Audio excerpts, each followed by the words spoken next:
Q&Q Pharmacy, தரமான மருந்து குறைவான விலையில் save up to 70% on medicines. Visit India's first underwater tunnel aquarium at VGP Marine Kingdom, Chennai. ஏன்னா வாரிசு அரசியல் அப்படிங்கிற விமர்சனமே அவருக்கு ஒரு பெரிய சவாலாக இருக்கும், சேலஞ்சாக இருக்கும்.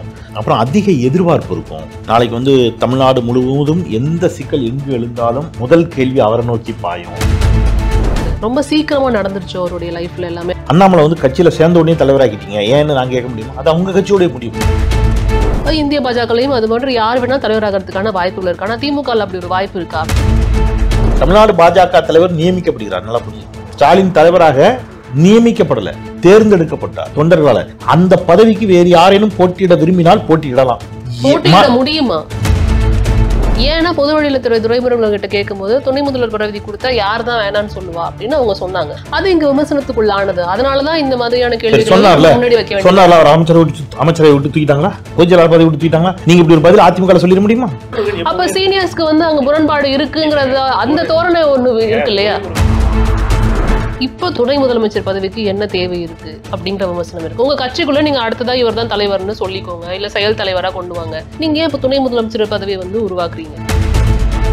2026 களம் அப்படின்னு வரும்போது திரு விஜய் அவர்களும் உள்ள வந்துருவாங்க. எப்படி இருக்கும் அரசியல் களம் 2026? விஜய் விசஸ் உதயநிதி ஸ்டாலின் அமையறதுக்கு வாய்ப்பு இருக்கா? வணக்கம் சார். வணக்கம். எப்படி இருக்கீங்க? நல்லா இருக்கேன் சார். அதாவது எதிர்பார்க்காததுன்னு சொல்ல முடியாது, நடந்த விஷயங்கள் அனைத்தும் ரொம்ப நாளா எதிர்பார்க்கப்பட்டது. அது கடைசியா ஒரு வழியா துணை முதல்வர் ஆயிட்டார் உதயநிதி ஸ்டாலின் அவர்கள். எப்படி பாக்குறீங்க? உங்களோட முதல்கட்ட பார்வையிலிருந்து தொடங்கலாம்னு நினைக்கிறேன். கண்டிப்பாக பெரிய சவாலாக இருக்கும். ஏன்னா வாரிசு அரசியல் அப்படிங்கிற விமர்சனமே அவருக்கு ஒரு பெரிய சவாலாக இருக்கும், சேலஞ்சாக இருக்கும். அப்புறம் அதிக எதிர்பார்ப்பு இருக்கும். கலைஞரிடம் இருந்த மாதிரி, ஸ்டாலின் அவரிடம் இருந்த மாதிரி உடனடியாக இவரிடம் நிறைய எதிர்பார்ப்புகள் இருக்கும். நாளைக்கு வந்து தமிழ்நாடு முழுவதும் எந்த சிக்கல் எங்கு எழுந்தாலும் முதல் கேள்வி அவரை நோக்கி பாயும். இதெல்லாம் அவருக்கு இருக்கக்கூடிய பெரிய சவால்கள் தான். ரொம்ப சீக்கிரமா நடந்துருச்சு அவருடைய லைஃப்ல எல்லாமே. அதாவது திரு ஸ்டாலின் அவர்களோட நம்ம வாழ்க்கையை ஒப்பிட்டு பார்க்கும்போது இவருக்கு ரொம்ப எல்லாமே குயிக்கா நடந்துருச்சு. அளவில் ஸ்டாலின் அவர்களுக்கு ஒப்பிட்டீங்கன்னா வந்து எப்போ கொடுக்குறாங்க அப்படிங்கிறதல்ல பிரச்சனை, எந்த வயசுல கொடுக்குறாங்க அல்லது எப்போ கொடுக்குறாங்க அப்படிங்கிறதல்ல பிரச்சனை. அவர் அதை எவ்வாறு கையாளுகிறார், அதன் மீதான விமர்சனம் முடியும். திறம்பட கையாளுகிறாரா இல்லையா அப்படிங்கிறதான் விமர்சனம். இப்போ உதாரணத்துக்கு இப்படி எடுத்துப்பேன். அண்ணாமலையின் மீது நான் வைக்கக்கூடிய விமர்சனம் என்பது அண்ணாமலையினுடைய செயல்பாடுகளின் மீதான விமர்சனமாகத்தான் நான் இதுவரைக்கும் வச்சுருக்கேனே தவிர, அண்ணாமலை என்னோட வயசுல கம்மி, அண்ணாமலையை கொண்டு வந்து நீங்கள் தலைவராக்கிட்டீங்க அப்படின்னு நான் கேட்க முடியுமா?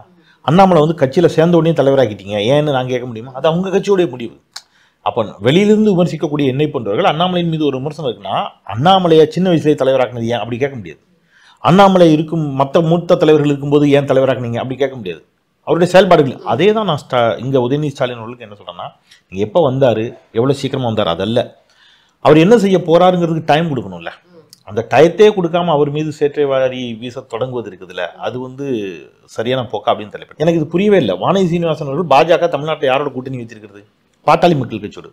நாங்கள் என் குடும்பத்திலேருந்து யார் ஒரு நீங்கள் முச்சந்தில் நிறுத்தி சவுக்கால் அடிங்கன்னார் ஐயா ராமதாஸ் அவர்கள். இன்னைக்கு அன்புமணி ராமதாஸ் வரலையா?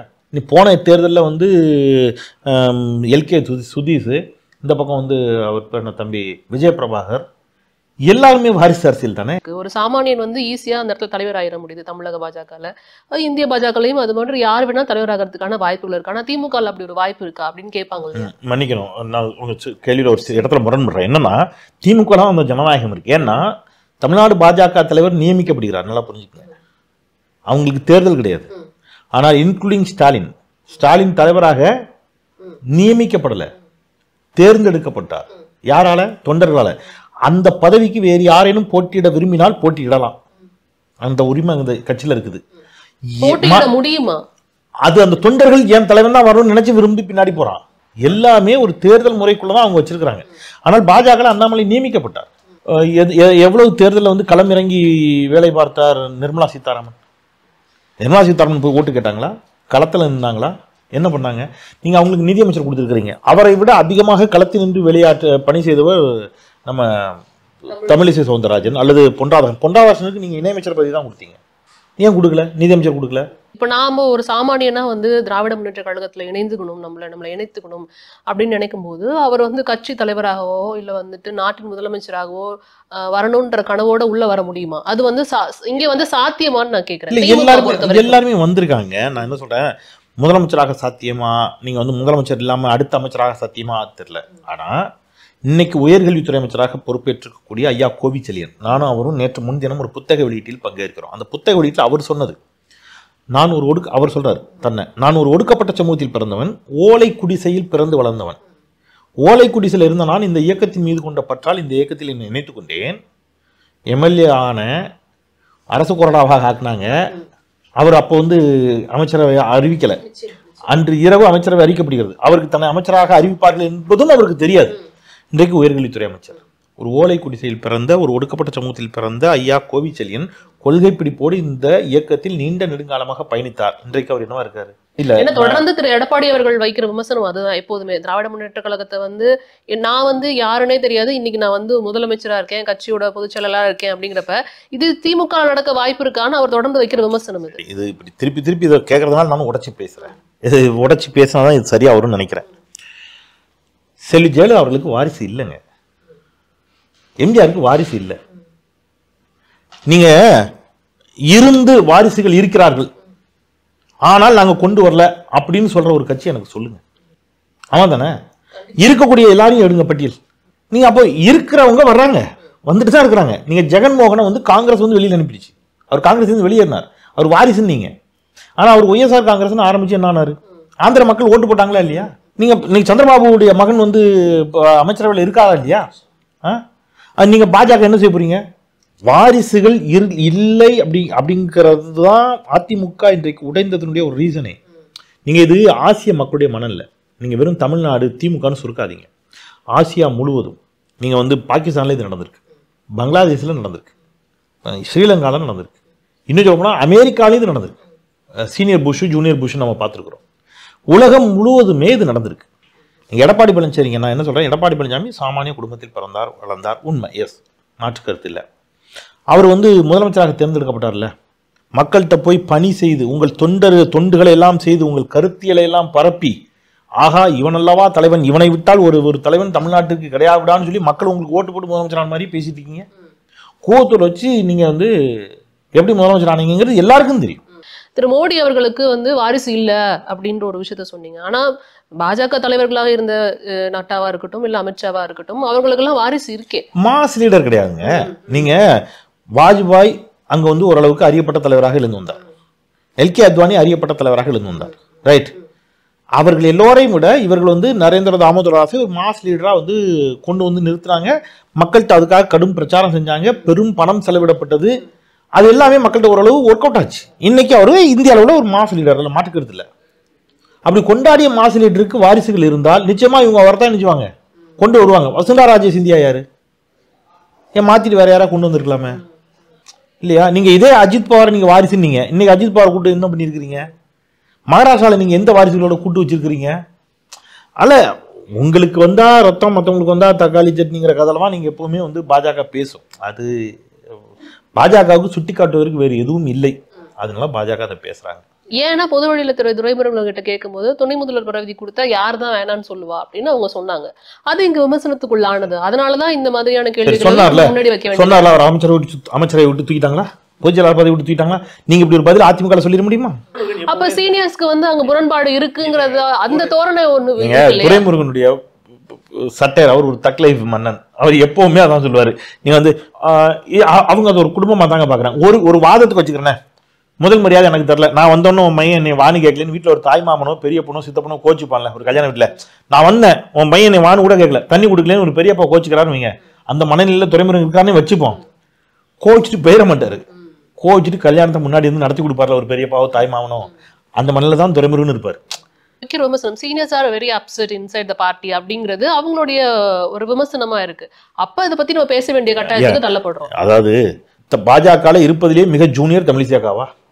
அவங்க சீனியர்ஸ் இல்லையா? அவங்களுக்கு அப்செட் இல்லையா? அண்ணாமலை, நான் இப்படி நான் சொல்றேன், நீங்க இதே கூட தம்பனையில கூட போடுங்க. அண்ணாமலை மாநில தலைவரானதில் கடுப்பில் இருக்கிறார் தமிழிசை. எனக்கு உறுதியா தெரியும், பயங்கர கடுப்புல இருக்காங்க. அக்கா 3 நாளா சாப்பிடல, தேம்பி எழுதாங்க தெரியுமா? யார் சொன்னான்னு கூட நான் சொல்லுவேன். யார் சொன்னான்னா, திமுக உதயநிதி வந்ததால் சீனியர் அமைச்சர்கள் அப்செட்ல இருக்கிறாங்கன்னு தமிழிசை சவுந்தரராஜனுக்கு யார் சொன்னாரோ அதே சோர்ஸ் தான் எனக்கு சொல்லிச்சு. ஏதாவது சொல்லுவாங்க, அக்கா சொல்றதெல்லாம் காமெடியா எடுத்துட்டு போக வேண்டியதான். இப்போ துணை முதலமைச்சர் பதவிக்கு என்ன தேவை இருக்கு? இப்ப இது தேவையா அப்படிங்கிற விமர்சனம் இருக்கு. உங்க கட்சிக்குள்ள நீங்க அடுத்ததா இவர் தான் தலைவர்னு சொல்லிக்கோங்க, இல்ல செயல் தலைவரா கொண்டு வாங்க. நீங்க ஏன் இப்ப துணை முதலமைச்சர் பதவியை வந்து உருவாக்குறீங்க? இப்ப நீங்க ஆந்திரால எதுக்கு துணை முதலமைச்சர் பதவி? இப்ப இதுக்கு முன்னாடி ஓபிஎஸ்க்கு எதுக்கு துணை முதலமைச்சர் பதவி கொடுத்தீங்க?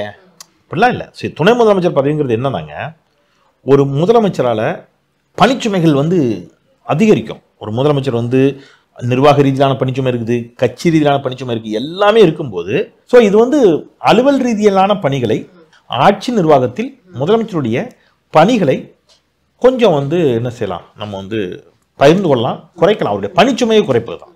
இது என்ன, திரு செந்தில் பாலாஜி அவர்களோட வருகை வந்து 3 நாள் தான். 3 நாள்ல மறுபடியும் வந்து அமைச்சரவையை அவருக்கு கொடுக்கணுமா? அதே பதவி, அதே அமைச்சரவை வேற கொடுத்துருக்காங்க. வெளியில வந்து மற்ற கட்சிகள், குறிப்பா வந்து நாம் தமிழர் கட்சியில இருந்து விமர்சனம், அவர் என்ன பெரிய தியாகியா அப்படின்ற ஒரு விமர்சனமும் வந்திருக்கு. அதை நீங்க எப்படி பாக்குறீங்க? இதை கேட்கக்கூடிய முழு தகுதி யாருக்கு இருக்குன்னு கேட்டீங்கன்னா, மரியாதைக்குரிய திரு சீமான் அவர்களுக்கு தான் இருக்கு. தமிழ்நாட்டில் அவரை தவிர வேற யாருக்கும் இந்த தகுதி கிடையாது. எது செந்தில் பாலாஜியை தியாகியா என்று கேட்கக்கூடிய தகுதி சீமானுக்கு மட்டும்தான் இருக்குது. ஏன் அப்படின்னா, சீமான் தான் தியாகி சசிகலா அவர்கள் விடுதலையானவுடன் போய் சந்தித்தவர். சொத்து குவிப்பு வழக்கில் இவர் இன்னும் தண்டனை குற்றவாளி இல்லை, இவர் விசாரணை கைதி. இவர் மீதான வழக்கில் இன்னும் இறுதி தீர்ப்பு வரல. இவர் பிணையில் வந்து பதவியேற்றதற்கே இவர் தியாகியா, இவரை போய் பார்க்குறீங்களே, நீ பார்க்குறியா, அவர் பார்க்குறாரா, இவர் பார்க்குறாரேன்னு 7 கேள்வியை கேட்குறாங்க நாம் தமிழர் தம்பிகள். திருமதி இவரை அவர் சொந்த கட்சி கொண்டாடுது. இன்னைக்கு அவர் இந்த கட்சியில் இருக்காரு. செந்தில் பாலாஜி இன்னைக்கு திமுகவில் இருக்காரு. இன்னைக்கு திமுகவில் இருக்கக்கூடிய செந்தில் பாலாஜியை திமுக காரங்க கொண்டாடுறதுல எந்த ஆச்சரியமும் இல்லை. திருமதி வி கே சசிகலா நாம் தமிழர் கட்சியை சேர்ந்தவரா? நீங்க 2 திராவிட கட்சிகளையும் ஒழிக்கணும்னு தானே வந்தீங்க. எதுக்கு ஒரு திராவிட கட்சியை சேர்ந்த அஇஅதிமுகவை சேர்ந்த திருமதி வி கே சசிகலா அம்மையார் அவர்களை வீட்டில் போய் பார்த்து பாராட்டி ஆகா ஓன்னு வாழ்த்துனீங்களே? ஏன் வாழ்த்துனீங்க? அவர் பழிவாங்கப்படுகிறார்லாம் சொன்னீங்களே, ஏன் சொன்னீங்க? அவர் வந்து இறுதி தீர்ப்பில் தண்டனை பெற்ற குற்றவாளி. உதயநிதி அவர்கள் வந்து இப்ப துணை முதலமைச்சர் ஆயிட்டாருங்கிறப்ப அடுத்ததா வந்து இது அதிகாரத்தை நோக்கியா, இல்ல வந்து இங்க வந்து நிர்வாகத்தை நோக்கி எடுக்கப்பட்ட முடிவா, இல்ல தேர்தல் நோக்கி எடுக்கப்பட்ட முடிவா அப்படிங்கிறது அதுவே இங்க ஒரு பெரிய பேசு பொருளா போயிட்டு இருக்கு. அப்ப தேர்தல் நோக்கி எடுக்கப்பட்ட முடிவா இருந்தா 2026 களத்தை பத்தி கண்டிப்பா பேசுவாங்க. 2026 களம் அப்படின்னு வரும்போது திரு விஜய் அவர்களும் உள்ள வந்துருவாரு. எப்படி இருக்கும் அரசியல் களம் 2026? விஜய் விசஸ் உதயநிதி ஸ்டாலின் அமையறதுக்கு வாய்ப்பு இருக்கா? எப்படி போகும் நீங்க நினைக்கிறீங்க? அப்படி அவ்வளவு தூரம் போகுமா எனக்கு தெரியல. ஏன்னா திரு விஜய் அவர்கள் அரசியலுக்கு வந்திருக்கிறார். ஒவ்வொரு முறையும் நான் அதுக்கு வாழ்த்து சொல்லியிருக்கிறேன். ஏன்னா புதியவர் ஒரு அரசியலுக்கு வருகிறார், நம்ம வாழ்த்துவோம். ஆனால் விஜய் அவருடைய வாக்கு வங்கி என்ன என்பது இன்னும் உங்களுக்கும் தெரியாது, எனக்கும் தெரியாது, ஈவன் விஜய்க்கே தெரியாது. ஏன்னா அவர் இதுவரைக்கும் எந்த தேர்தலையும் சந்திக்கல. ஸோ அவர் முதல் முறையாக ஒரு தேர்தலை சந்திக்கட்டும், தேர்தலில் தன்னுடைய கொள்கைகளை சொல்லட்டும். இப்போ மாநாடு நடத்த போகிறாரு, மாநாட்டில் அந்த கொள்கைகளை சொல்லுவார், நான் நம்புகிறேன். மாநாட்டுக்கு பிறகு ஆட்சிக்கு வந்தால் என்னெல்லாம் செய்ய போகிறோம்னு அவர் ஒரு வாக்குறுதி கொடுப்பாரு, தன்னுடைய கொள்கைகளை சொல்லுவார். திமுக தன்னுடைய கொள்கைகளை சொல்லும், வாக்குறுதி சொல்லும். ஏற்கனவே இந்த மண்ணில் பல ஆண்டுகள் ஆட்சி செய்த அதிமுக ஒரு பக்கம் இருக்குது, அவங்க சொல்லுவாங்க. இது எல்லாத்தையும் மக்கள் பார்த்துட்டு மக்கள் முடிவெடுப்பாங்க யார் அப்படின்னு. அப்போ தேர்தலுக்கு பிறகு நமக்கு வந்து விஜயனுடைய வாக்கு வலிமை என்ன, வாக்கு சதவீதம் என்ன என்பது தெரிந்த பிறகு நம்ம அதை பேசுறது தான் சரியா இருக்கும். தொடர்ந்து பேசலாம், தொடர்ந்து பொறுத்திருந்து பார்க்க வேண்டிய சூழ்நிலை தான் இருக்கு. அண்ட் உதயநிதி அவர்கள் மேல ஒரு மிகப்பெரிய எதிர்பார்ப்பும் வந்து இருக்கு தமிழக மக்கள் மத்தியிலும் சரி, அரசியல் கட்சிகள் மத்தியிலும் சரி. தொடர்ந்து பார்க்கலாம் அவங்களோட செயல்பாடுகள். உங்களோட நேரத்திற்கு ரொம்ப நன்றி sir. Thank you so much. Q&Q Pharmacy, தரமான மருந்து குறைவான விலையில். Save up to 70% on medicines. Visit India's first underwater tunnel aquarium at VGP Marine Kingdom, Chennai.